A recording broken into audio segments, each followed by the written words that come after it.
चलिए, तो आज का वीडियो हमारा जो है ये एमएलटी के वैसे सारे स्टूडेंट के लिए है जिन्होंने अभी फिलहाल में एमएलटी कोर्स में दाखिला लिया है। वैसे सारे बच्चे जिन्होंने अभी एक कोर्स स्टार्ट किया है, ये सारे जो भी टॉपिक हैं ये आपके सिलेबस के अकॉर्डिंग ही है। तो सबसे पहला जो हमारा सेमेस्टर फर्स्ट में जो पूछे जाते हैं जो टॉपिक है, उसमें से एक आता है fundamental of medical laboratory technology. इसमें आपके जो आते हैं बेसिक लेबोरेटरी प्रिंसिपल, ये सबसे पहला टॉपिक होता है और इसको अच्छे तरीके से जानना बहुत जरूरी है। तो चलिए स्टार्ट करते हैं वीडियो को। सबसे पहले आज हम लोग जो है बेसिक लेबोरेटरी प्रिंसिपल को देखेंगे। इसमें सबसे पहले हम लोग इंट्रोडक्शन देख लेते हैं पैथोलॉजी के बारे में। तो पैथोलॉजी क्या है? तो pathology is a branch of biological science. Biological science का एक ब्रांच है पैथोलॉजी, और जो डील करता है डिजीज के नेचर को। ठीक है, कैसे डील करता है? तो उसके काउज का पता लगा के उसको प्रोसेस करके जो उसके इफेक्ट होते हैं उसके हेल्प से। ठीक है, और ये एसोसिएटेड होता है जैसे कि बॉडी के अंदर कोई भी अल्टरेशन होता है, यदि फंक्शनल अल्टरेशन होता है उसके अकॉर्डिंग फिर उसको डिटेक्ट किया जाता है। यदि मान लेते हैं कोई पर्सन है वो बीमार होता है, तो उसके जो सिम्टम्स होंगे वो उसके नॉर्मल फंक्शंस को डिस्टर्ब करेंगे, यानी जो नॉर्मली जो पर्सन जैसे बिहेव करता है और बीमार जब व्यक्ति होता है तो उस समय जो बिहेव करता है वो बिल्कुल डिफरेंट होता है। तो उसके नॉर्मल फंक्शंस जो है डिजीज के टाइम में इफेक्ट होते हैं। तो इसमें होता क्या है, बॉडी में नॉर्मली जो फंक्शन है वो कैसे इफेक्ट होता है? तो जो सेल्स है हमारे बॉडी के वो इफेक्टेड होते हैं।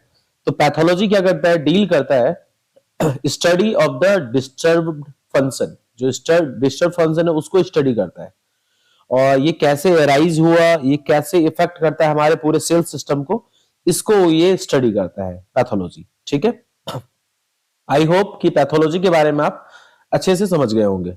अब चलिए हम लोग क्लिनिकल पैथोलॉजी को थोड़ा सा देख लेते हैं। तो क्लिनिकल पैथोलॉजी क्या है?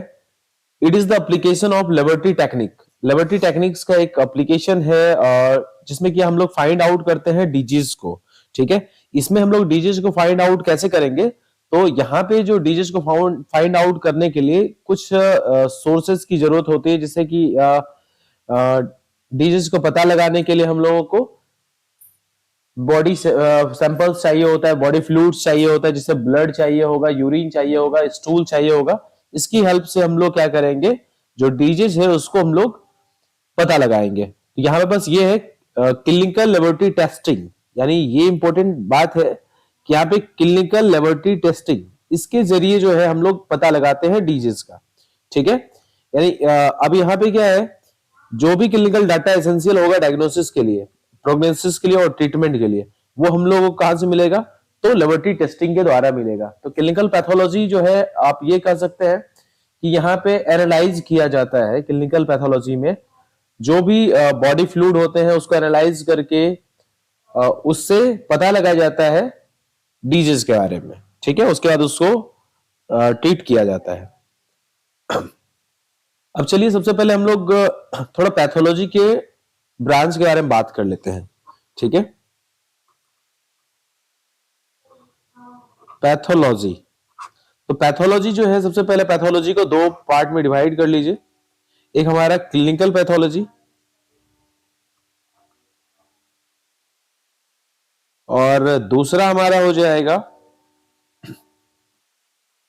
Anatomical pathology. ठीक है, तो क्लिनिकल पैथोलॉजी जो होता है, क्लिनिकल पैथोलॉजी के अंदर हम लोग किस किस के बारे में पढ़ते हैं? तो बायोकेमिस्ट्री,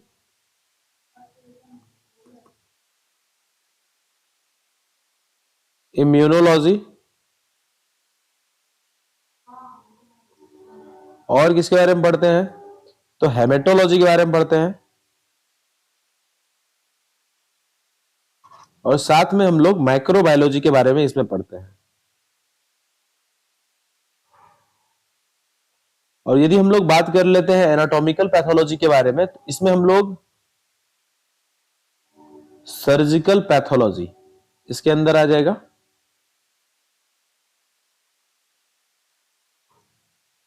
हिस्टोपैथोलॉजी इसके अंदर आ जाएगा,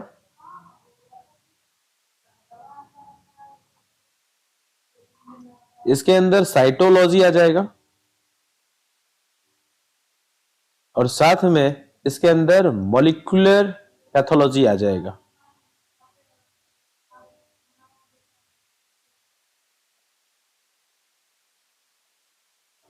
ये इसके अंदर आ जाएगा, ठीक है। अभी इन सबको हम लोग बारी बारी से डील करेंगे नेक्स्ट वीडियो में। देखिए यहाँ पे अभी सबसे पहले इंपॉर्टेंट जरूरी क्या था जानना, एक तो पैथोलॉजी के बारे में जानना जरूरी था, जिसको हमने इंट्रोडक्शन में सबसे पहले पैथोलॉजी के बारे में आपको बता दिया है।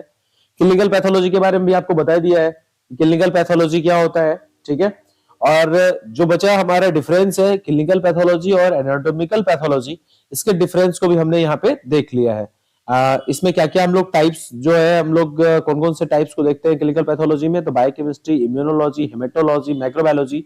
और एनाटॉमिकल पैथोलॉजी के अंदर कौन कौन से टाइप्स होंगे जिसको आगे हम लोग को फर्दर स्टडी करना है, तो सर्जिकल पैथोलॉजी को, हिस्टोपैथोलॉजी को, साइटोलॉजी को और मॉलिक्यूलर पैथोलॉजी को, ठीक है।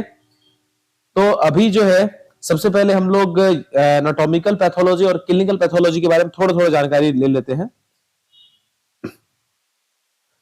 तो देखिए एनाटॉमिकल पैथोलॉजी जो होता है ये परफॉर्म करता है जो मेनली इसका काम क्या होता है, इसमें हम लोग सेल्स और टिश्यू के माइक्रोस्कोपिक एग्जामिनेशन करते हैं, ठीक है। उससे हम लोग डायग्नोस्टिक करते हैं, डायग्नोसिस करते हैं, पता लगाते हैं डिजीज का, ठीक है। यानी हम लोग छोटा सा बेसिक यदि हम आपको बता दें कि बेसिक इसका डेफिनेशन यदि कभी आ जाए आपके पास, तो आप क्या दे सकते हो उसका, एनाटॉमिक पैथोलॉजी। इसमें आप दे सकते हो performs diagnostic services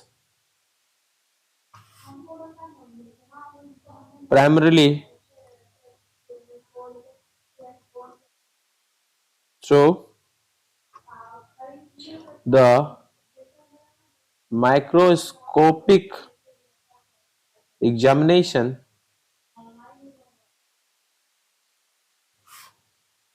of cells and tissues, ठीक है।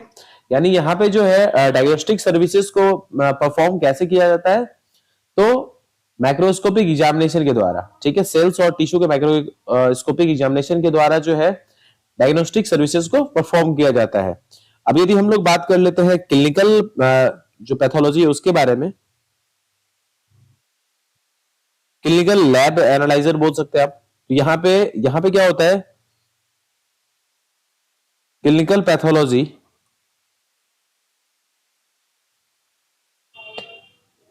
ये क्या करता है, एनालाइज करता है, analyses blood and other body fluids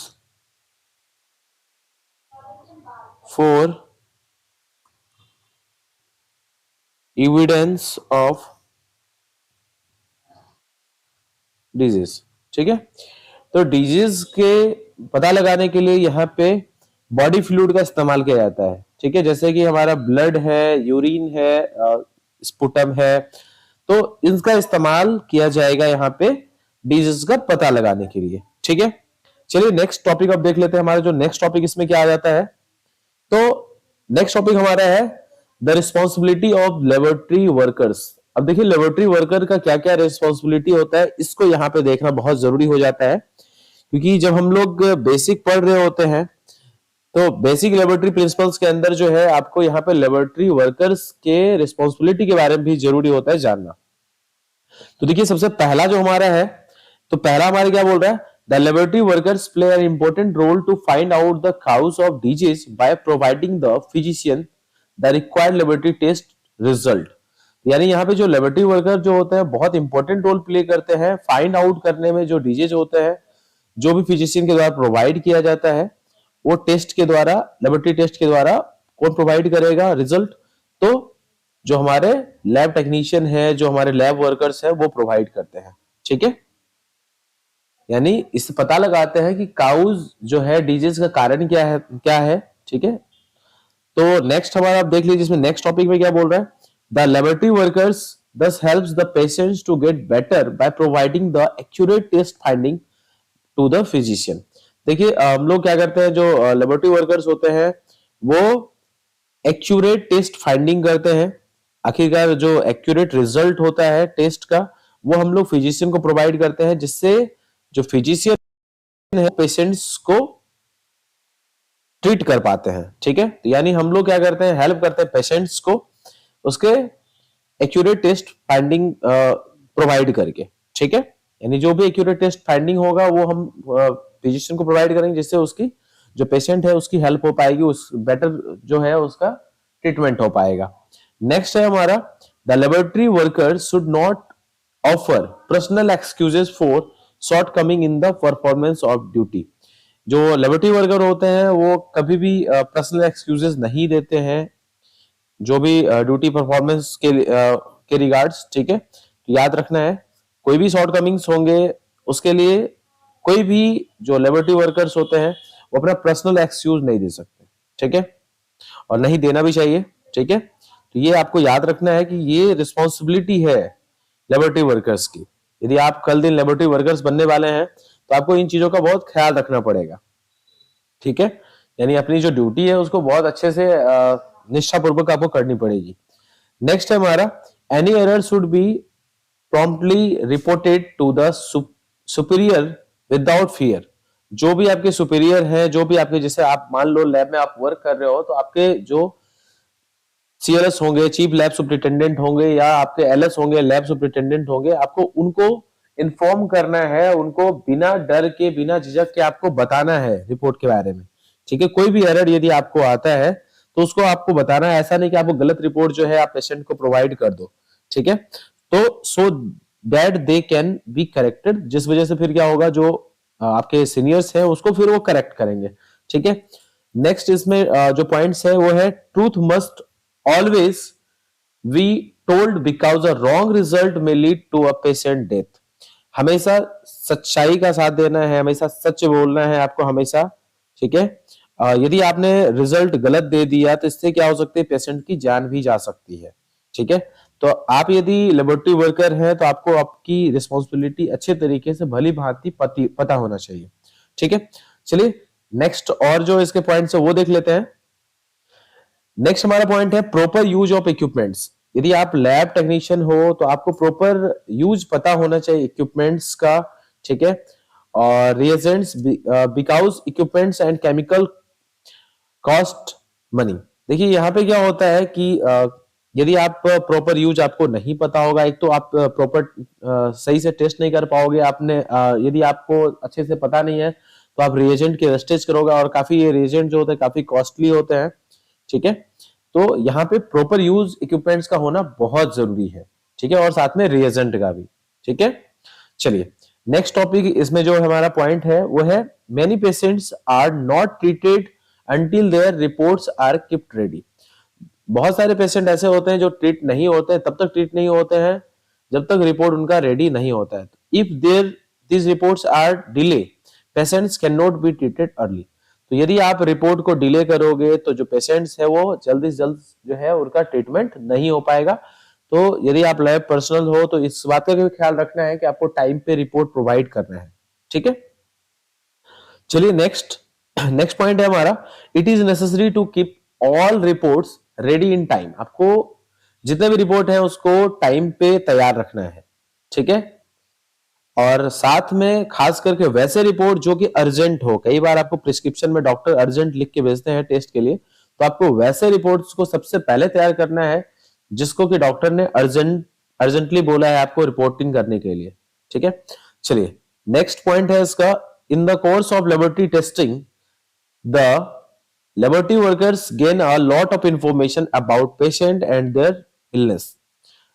यदि आप लेबोरेटरी टेस्टिंग कर रहे हो तो वहां पे क्या है, आपको लेबोरेटरी वर्कर्स जो होते हैं वो बहुत सारे इंफॉर्मेशन गेन करते हैं पेशेंट्स और उसके इलनेस के रिगार्डिंग। ठीक है, आप यदि काम कर रहे हो लैब में तो आपको पेशेंट्स के बारे में पता है कि आप पेशेंट्स को कौन सी बीमारी है, तो इन चीजों को आपको कॉन्फिडेंशियल रखना है। ठीक है, ऐसा नहीं कि आप जो है इसको इस इंफॉर्मेशन को जो है आप लीक करोगे।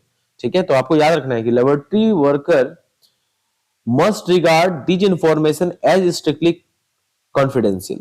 ठीक है, यानी कॉन्फिडेंशियल रखना है रिपोर्ट्स, जो भी आपके रिपोर्ट्स आपको मिलते हैं किसी भी पेशेंट्स के रिगार्ड्स, तो उसको कॉन्फिडेंशियल रखना है आपको। इसको ऐसा नहीं कि आप उसको पब्लिकली फैला दोगे, ठीक है।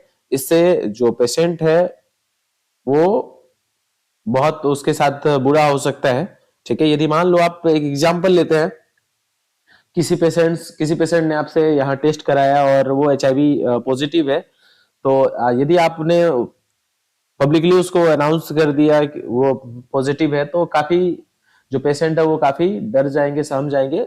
इन चीजों का पता वो यदि डॉक्टर्स के द्वारा उनको मिलेगा तो वो उसको अच्छे तरीके से कॉन्फिडेंशियल तरीके से उसको समझा के, उसके बारे में समझा के, वो डॉक्टर जो है उनको भली भांति जो है उसका ट्रीटमेंट वो स्टार्ट कर पाएंगे, ठीक है।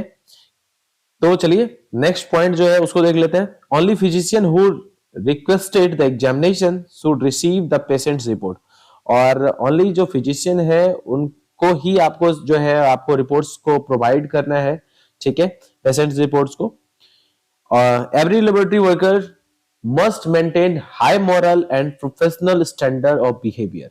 और जितने भी लेबोरेटरी वर्कर हैं उनको बहुत जरूरी है कि उसको जो हायर मॉरल जो है और प्रोफेशनल स्टैंडर्ड जो है इसको मेंटेन करके रखना चाहिए, ठीक है। तो आज के वीडियो में जो है थोड़ा एक टॉपिक और कवर कर लेते हैं, और नेक्स्ट जो वीडियो हमारा होगा उसमें जो है हम लोग जो टाइप्स हमारे हैं पैथोलॉजी के, क्लिनिकल पैथोलॉजी के अंदर जो भी आपके बायोकेमिस्ट्री है, इम्यूनोलॉजी है, हेमेटोलॉजी है, माइक्रोबायोलॉजी, या तो एनाटॉमिकल जो हमारा पैथोलॉजी था उसके अंदर जो भी हमारे टाइप्स थे, उन सबको हम लोग नेक्स्ट वीडियो में डील करेंगे, ठीक है। और आप कमेंट बॉक्स में जरूर इस चीज के बारे में बताएं कि आपको ये हमारा वीडियो कैसा लगा, ठीक है। चलिए नेक्स्ट जो हमारा टॉपिक है वो देख लेते हैं।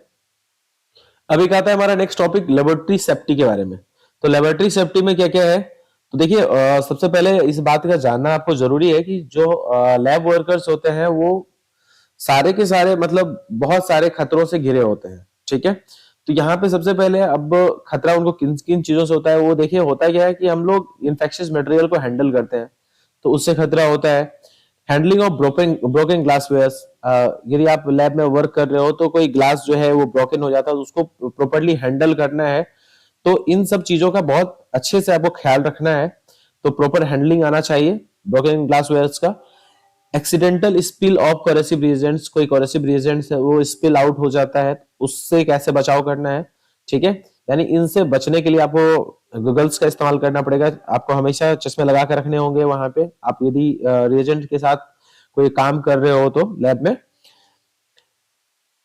Swelling of corrosive reagents such as concentrated H2SO4, HCl, NaOH, sodium hydroxide, hydrochloric acid, H2SO4, ये सारे जितने भी आपके कॉन्सेंट्रेटेड रिएजेंट है, जितने भी ये आपको देख रहे हैं, कुछ एसिड है और कुछ बेस है, काफी कॉन्सेंट्रेटेड है, तो इसके इस्तेमाल को बहुत सावधानी पूर्वक आपको इसका इस्तेमाल करना है। और यदि स्लोइड हो जाएंगे, मतलब होता है कई बार क्या होता है कि पिपेटिंग के वक्त जो है लोग इसको स्लो डाउन कर देते हैं, तो इससे आपको बचना है, ठीक है। तो इन चीजों से अभी क्या होता है, अभी ऑटोमेटेड पिपेट आता है जिसके हेल्प से आप पिपेटिंग कर सकते हैं, ठीक है। तो यहाँ पे अभी ये सब खतरा नहीं रहता।